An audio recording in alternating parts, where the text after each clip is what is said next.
Wimbledon को अगला can award मत बनाओ। सोफी चौधरी ने विंबलडन में पोज देने वाले सेलेब्स को लगाई फटकार। पत्नी संग इंग्लैंड वर्सेस इंडिया मैच देखने पहुंचे अक्षय कुमार तो भड़के क्रिकेट फैंस, बोले पनौती है। न गाड़ी का कांच टूटा न गोली का निशान। राहुल फाजलपुरिया की थार पर फायरिंग की थ्योरी पर पुलिस नहीं कर रही कोई भरोसा। फेम खोने के डर से एक्टर पब्लिक में दिखावा करते हैं। श्रुति हासन ने साउथ के सुपरस्टार्स की खोली पोल। बहन का सिंदूर मिटते नहीं देख सकता। अनुपम खेर ने डंके की चोट पर की दिलजीत दोसांझ की आलोचना। नमस्कार दोस्तों, आप देखना शुरू कर चुके हैं top 5 Bollywood controversies of the day. अब हम आपके सामने इन खबरों को थोड़ा विस्तार से बताने जा रहे हैं। इस वीडियो के अंत तक आप हमारे साथ बने रहिएगा।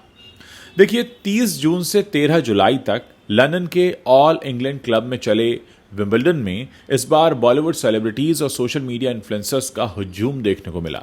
एक के बाद एक हसीनाएं टेनिस कोर्ट में बैठकर पोज देती नजर आईं। अब एक्ट्रेस सोफी चौधरी सेलिब्रिटीज और इन्फ्लुएंसर्स के विंबलडन जाने पर भड़क गई हैं। उन्होंने सोशल मीडिया पर पोस्ट करके कहा कि विंबलडन दुनिया के खूबसूरत टूर्नामेंट्स में से एक है और इसे कैन का रेड कार्पेट आप मत बनाइए। सोफी चौधरी ने इंस्टाग्राम स्टोरी पर पोस्ट करते हुए लिखा, ओ गॉड प्लीज विंबलडन को अगला कैन मत बनाओ। मैं पिछले 30 सालों से टेनिस की जबरदस्त फैन रही हूं। अपने फेवरेट खिलाड़ियों के लिए खुशी और गम के आंसू भी बहाए हैं। स्कूल की पढ़ाई के बीच मैच देखने की प्लानिंग भी करती थी। खुशकिस्मती थी कि मार्टिना नवरातिलोवा को उनके आखिरी विंबलडन फाइनल में खेलते हुए देख पाई और कई ऐतिहासिक मैचेस का हिस्सा भी रही। सोफी चौधरी ने आगे लिखा, उस समय जब सब कुछ सिर्फ इंस्टा पोस्ट के लिए नहीं होता था, लेकिन इस साल अचानक ढेरों इन्फ्लुएंसर्स और सेलिब्रिटीज भारत से सिर्फ दिखने के लिए विंबलडन जा रहे हैं। मैं ये नहीं कह रही हूं कि सब फेक हैं, कुछ को वाकई इस खेल से प्यार हो सकता है, लेकिन ज्यादातर लोग सिर्फ सोशल मीडिया के लिए पोस्ट देने आ रहे हैं। उन्हें खेल या खिलाड़ियों में कोई दिलचस्पी नहीं होती। बस अब और नहीं, प्लीज इस दुनिया के सबसे खूबसूरत टूर्नामेंट्स में से एक को बर्बाद मत कीजिए। आपको बता दें कि इस बार विंबलडन में कई फिल्मी सितारे पहुंचे थे। जानवी कपूर बॉयफ्रेंड शिखर पहाड़िया के साथ स्पॉट हुई थी।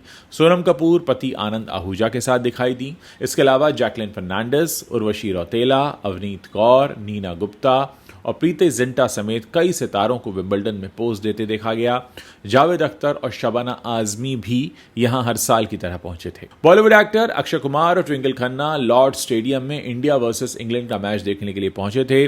दोनों को कमेंट्रेटर और पूर्व इंडिया कोच रवि शास्त्री के साथ देखा गया। इसके बाद से अक्षय कुमार खबरों में बने हुए हैं। अक्षय कुमार को काफी ट्रोलिंग झेलनी पड़ रही है। दरअसल इंडिया ये मैच हार गई है। ऐसे में क्रिकेट फैंस अक्षय कुमार से नाराज हैं और उन्हें पनौती कहकर पुकार रहे हैं। क्रिकेट फैंस का मानना है कि जब अक्षय कुमार मैच देखने जाते हैं तो इंडिया हार जाती है। एक यूजर ने लिखा, जब जब अक्षय कुमार स्टेडियम में मैच देखने पहुंचे हैं, इंडिया मैच नहीं जीतता है, पनौती। वहीं दूसरे यूजर ने लिखा, जब अक्षय कुमार मैच में सपोर्ट करते हैं, इंडिया मैच हार जाती है। इसी तरह के तमाम कमेंट्स देखने को मिल रहे हैं। हालांकि इसी बीच लोगों को अक्षय का लुक बेहद पसंद आ रहा है। एक यूजर ने लिखा, अक्षय कुमार आप ऐसा लुक ऑडियंस को बिग स्क्रीन पर क्यों नहीं दिखाते। वहीं दूसरे यूजर ने लिखा कि अक्षय कुमार 57 साल की उम्र में 40 के लग रहे हैं। वहीं कुछ लोग तो बोल रहे हैं कि अक्षय कुमार को जडेजा की बायोपिक में देखा जाएगा। वर्क फ्रंट पर अक्षय कुमार को पिछली बार साउथ इंडियन फिल्म कनप्पा में देखा गया था। अक्षय का इस फिल्म में कैमियो था। वो शिवजी के रोल में दिखे थे। इससे पहले वो मल्टी स्टारर फिल्म हाउसफुल 5 में दिखाई दिए थे। फिल्म को अच्छे रिव्यूज तो मिले थे, लेकिन फिल्म ये कुछ खास कर नहीं पाई। अक्षय को कॉमिक रोल में फैंस बहुत पसंद भी करते हैं। अब अक्षय के हाथ में कई सारे प्रोजेक्ट्स हैं।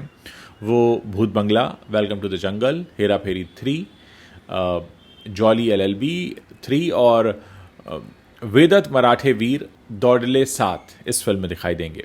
हरियाणवी सिंगर और रैपर राहुल फाजलपुरिया पर गुरुग्राम की सदर्न पेरिफेरल रोड पर फायरिंग का मामला सामने आया है, लेकिन इस घटना को लेकर कई सारे सवाल खड़े हो गए हैं। दावा किया गया कि अज्ञात हमलावरों ने उनकी कार को निशाना बनाकर गोली चलाई। हालांकि फाजलपुरिया इस हमले में सुरक्षित बच गए। बताया जा रहा है कि घटना के समय वो अपनी सफेद रंग की थार कार में सवार थे और अपनी फजलपुर स्थित कार्यालय से अपने घर जा रहे थे। हालांकि गुरुग्राम पुलिस ने अब तक इस फायरिंग की पुष्टि नहीं की है। पुलिस के मुताबिक घटनास्थल पर गोली चलने के कोई ठोस सबूत नहीं मिले हैं और इस मामले में जांच चल रही है। फाजलपुरिया की गाड़ी पर न तो कोई खरौंच है, न कांच टूटा है और न ही गोली लगने का कोई निशान मिला है। ये घटना शाम करीब 7 बजे के आसपास की बताई गई है। मामले में जांच करते हुए गुरुग्राम पुलिस को सड़क किनारे लगी ग्रिल पर गोली जैसा एक निशान मिला है। पुलिस इसे जांच के लिए जब्त करके ले गई है। पुलिस सभी तथ्यों की जांच कर रही है और घटनास्थल के आसपास के सीसीटीवी फुटेजेस भी खंगाल रही है। पुलिस इस पूरे मामले की गहराई से जांच भी कर रही है कि वाकई गोली चली थी या नहीं, और अगर चली थी तो उसका मकसद क्या था। इस मामले में जब सिंगर राहुल फाजिलपुरिया को फ़ोन किया गया तो उनका फ़ोन बंद मिला। ऐसे में उनका पक्ष नहीं मिल पाया है। राहुल फाजिलपुरिया के पास कुछ दिन पहले तक हरियाणा पुलिस की सिक्योरिटी उन्हें मिली हुई थी। सिंगर की सिक्योरिटी में 2 जवान हरियाणा पुलिस के हमेशा तैनात रहते थे।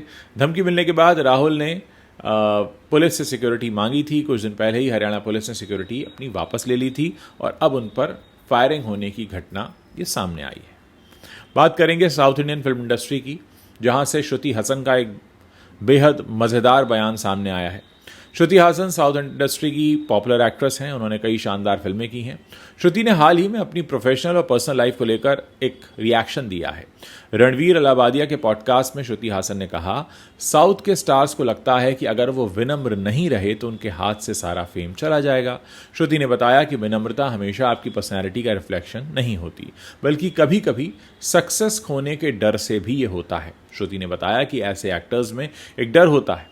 श्रुति ने कहा, आप देखेंगे कि बड़े स्टार्स ऐसे हल्के में नहीं लेते हैं, उन्हें विनम्र होना होता है। सक्सेस के लिए वो विनम्र होते हैं, यही कीवर्ड है। उन्हें लगता है कि सरस्वती जी का हाथ हट जाएगा। ये आर्ट और आर्ट के बिजनेस के लोगों की विनम्रता है। श्रुति हासन ने यह भी कहा कि सारे एक्टर्स इस अप्रोच को फॉलो नहीं करते हैं। श्रुति ने कहा कि टॉलीवुड उनके दिल में स्पेशल जगह रखता है और कॉलीवुड की तुलना में टॉलीवुड ने उन्हें हमेशा और शुरुआती दिनों की अगर बात करें खास तौर पर तो सक्सेस दी है। श्रुति ने कहा कि मेरी ज़िंदगी तेलुगु फिल्मों की वजह से चेंज हुई है। तेलुगु फिल्मों ने मुझे शुरुआती सक्सेस दी। हैदराबाद से मेरा हमेशा ही एक अलग कनेक्शन रहेगा। श्रुति ने एक्टर्स के साथ वर्किंग एक्सपीरियंस को लेकर भी रिएक्ट किया है। श्रुति ने कहा कि पवन कल्याण और विजय बहुत ही जेंटलमैन हैं, लेकिन प्रभास नहीं है। श्रुति ने स्माइल के साथ कहा, प्रभास फनी है, वो मेरे साथ बहुत काइंड रहे हैं, वो अपनी सक्सेस के लिए बहुत बेपरवाह भी हैं। उन्होंने अपनी ज़िंदगी में कई चैलेंजेस देखे हैं और अब ये सब हुआ है और वो बहुत स्वीट है। अनुपम खेर का एक बयान सामने आया है और ये बयान उनका दिलजीत दोसांझ के बारे में है। आप जानते हैं कि सरदारजी 3 को लेकर निशाने पर हैं दिलजीत दोसांझ, और जाहिर है इसकी वजह यह है कि दिलजीत दोसांझ इस फिल्म में दिखाई दिए थे पाकिस्तानी एक्ट्रेस हानिया आमिर के साथ। अब राष्ट्रवाद पर इसको लेकर बहस हो रही है और इस बीच अनुपम खेर ने इस मुद्दे पर अपनी राय खुलकर रख दी है और कहा है कि वो इसे कितना सही मानते हैं। एक इंटरव्यू में अनुपम खेर ने बताया कि दिलजीत दोसांझ को अपनी पसंद चुनने का अधिकार है, लेकिन वो व्यक्तिगत रूप से रास्ता नहीं अपनाएंगे। ये उनका मौलिक अधिकार है। उन्हें अपने अधिकार का प्रयोग करने की पूरी आज़ादी है और उन्हें इसकी आज़ादी दी जानी चाहिए। मैं अपने नज़रिए से कह सकता हूँ कि शायद मैं वो नहीं करता जो उन्होंने किया। अनुपम खेर ने राष्ट्रीय निष्ठा और पारिवारिक प्रेम के बीच समानता दिखाते हुए अपनी बात रखी और कहा, मैं कहूँगा तुमने मेरे पिता को थप्पड़ मारा, लेकिन तुम बहुत अच्छा गाते हो, बहुत अच्छा तबला बजाते हो, इसलिए मेरे घर आकर परफॉर्म करो। लेकिन मैं ऐसा नहीं कर पाऊंगा, मैं इतना महान नहीं हूँ। मैं उसे पलट कर नहीं मारूंगा, लेकिन मैं उसे अधिकार भी नहीं दूंगा। जो नियम मैं अपने घर पर मानता हूँ वही मैं अपने देश में भी मानता हूँ। मैं इतना महान नहीं हूँ कि अपने परिवार को पिटते हुए देख सकूँ या कला के लिए अपनी बहन का सिंदूर मिटते हुए देख सकूँ। जो ऐसा कर सकते हैं उन्हें पूरी आज़ादी है। आपको बता दें कि सरदारजी 3 को लेकर विवाद तब शुरू हो गया था जब ये खुलासा हुआ कि पाकिस्तानी एक्ट्रेस हानिया आमिर फिल्म में लीड रोल कर रही हैं और इसके बाद दिलजीत दोसांझ को निशाना बनाया गया, उनके बारे में तमाम बातें कही गई। दिलजीत दोसांझ बार बार यही कहते रहे कि इस फिल्म में जो कास्टिंग हुई थी वो पहलगाम अटैक से काफ़ी पहले हुई थी और इसके लिए वो जिम्मेदार भी नहीं है क्योंकि वो फिल्म में सिर्फ काम कर रहे हैं, फिल्म के प्रोड्यूसर नहीं है। तो कुल मिलाकर इसको लेकर बवाल चल रहा था और अब अनुपम खेर ने फाइनली ये कह दिया है कि अगर कोई मेरे पिता को थप्पड़ मारता तो मैं उसे अपने घर में इनवाइट नहीं करता। ठीक उसी तरह अगर हमारे देश पर अटैक किया एक दूसरे देश ने तो हम उनके साथ काम कैसे कर सकते हैं। दोस्तों, ये वो टॉप 5 कंट्रोवर्शियल खबरें हैं जो इस वक्त इंटरनेट पर छाई हुई हैं। अगर आपको वीडियो पसंद आया है तो इसे अपने दोस्तों के साथ शेयर करना मत भूलिएगा।